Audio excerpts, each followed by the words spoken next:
Hey everyone, and welcome. This is Jewelry with Jen, and I am Jen. If you are new, welcome aboard, and if you're returning, thank you so much for coming back. This is going to be a tutorial about making wire loops using various different types of wire.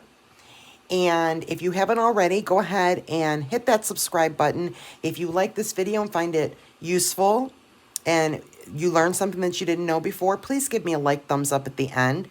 And I'd love to hear from you in the comments if this was helpful for you. Or if you have any other questions that I'm not covering today, please feel free to leave comments. I'd love to hear from you. So let's go ahead and jump into what we're doing and the tools and the supplies we'll use for this. We're basically going to be just talking about making a loop. And whether you're using artistic wire, memory wire, or a head pin, the process is the same. So what I have in front of me is I have 3 tools. Okay, so you're going to need your round nose pliers. Okay, so these are my round nose pliers. You'll need some flat nose pliers. And then you'll need some memory wire. These are my little mini on-the-go memory wire cutters. You can also just use some regular wire cutters. And then I also have my one-step looper because I'm going to show also if you have a one-step looper, mine is a 1.5 millimeter looper, how to use that as well. So let's go ahead and just get started and let's teach you how to make a loop. So I had already made a loop here. I'm going to go ahead and just trim that off, get rid of that, and I just basically trimmed a piece off from my bigger stack here. So I just cut off three little sections.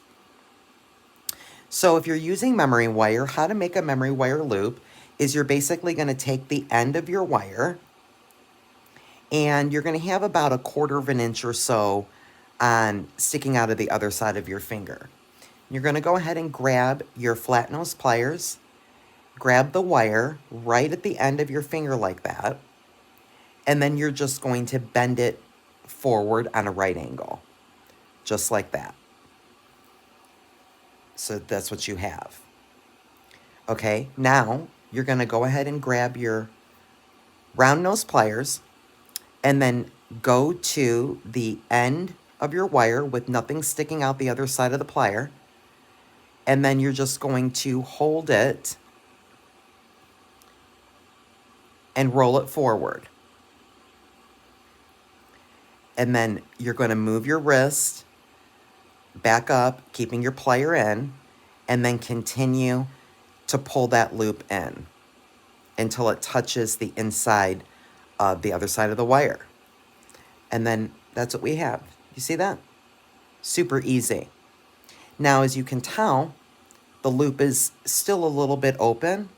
So we can do 2 things. We can either go in with our round nose and then just go ahead and continue to try to pull that in and wrap it around to where it meets, or you can grab your flat nose pliers and just gently squeeze it together like I just did there, and now our loop is closed.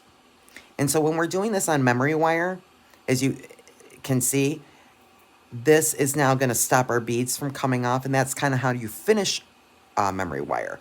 And you would go ahead and string your beads on and then do the same thing on the other side to finish off your memory wire bracelet. So let's do it again on the other side. We're going to grab the wire just like this with about 1/4 inch or so. I have about 1/4 inch sticking out the other side of my finger.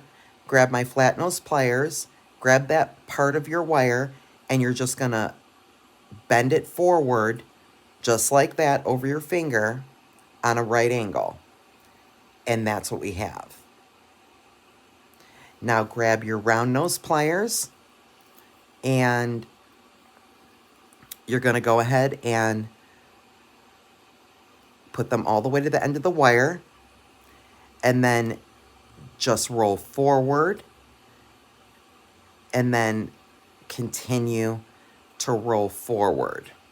You're just going to keep going like that until that wire hits the other side of the loop. Just like that. And we just made a loop. And if you need to close it because it's not quite closed, grab your flat nose pliers and just gently press it just a tiny little bit. And if you need to straighten it out, you just can kind of bend it. And there you go. You have a loop. So that's a fully finished end on both sides for a memory bracelet. Pretty easy, right? So you have your wire. You're going to have about a 1/4 inch or so of a piece sticking kind of up above your finger height. Okay, and I'm going to grab my flat nose and I'm going to simply bend that forward. Just like that. Okay, grab your round nose pliers. Go to the end of your wire. Grab it and you're going to roll it forward. And if you need to change your wrist the other way, that's perfectly fine. I do it all. That's pretty much the way you have to do it until your loop comes around and meets the other side, just like that. So we made a loop. Now, again, same thing. If you need to, straighten it out because it's nice pliable wire, you can easily do that with your flat nose pliers. Just like that, and we have a perfect loop. Now, let's do the same thing with the one-step looper, which is really great. So one-step looper, this is a 1.5 millimeter loop, and let's start with our artistic wire since it's in my hand. So let me grab my flat nose pliers and straighten that out a little bit there. And basically what you're going to do is take your artistic wire and you're going to feed it in your one-step looper, and there's a hole on the other side, and let the wire come out the other side and simply squeeze. And pull your wire out. It got rid of, well, it's stuck in there, of course. Got rid of that other part of the wire, and it made a loop in one step.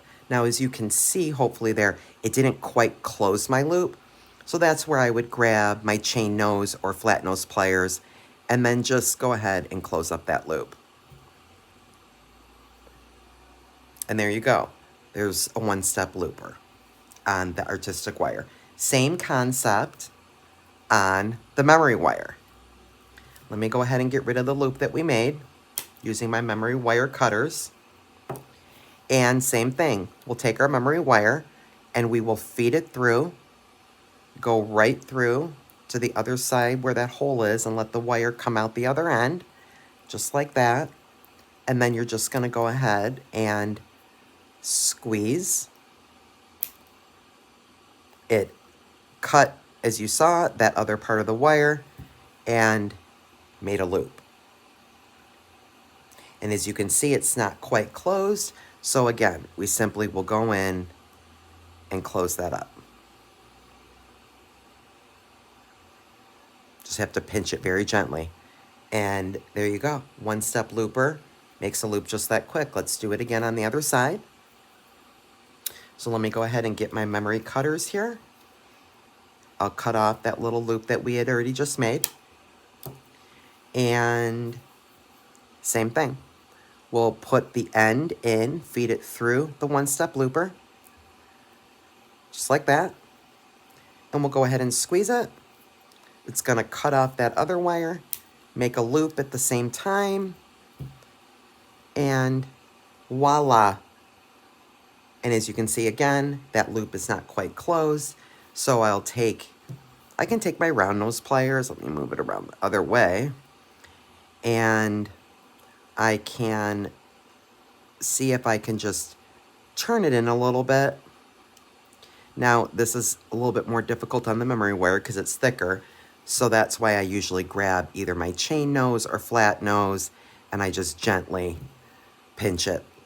It does the job much easier. And there you go. That's how easy it is to make a loop. So I hope you enjoyed this quick tutorial on how to use a pair of round nose pliers and a one-step looper on either memory wire or regular 24 gauge artistic craft wire. And if you have 20 gauge, 22 gauge, even 28 gauge, it's the same concept, or even on your head pins that you would use for earrings or focals, it's the same concept to make the loop. It's the exact same technique. So I sure hope you guys enjoyed this quick tutorial video. And again, go ahead and hit that like and subscribe, and I hope to see you guys soon. Until next time, be well.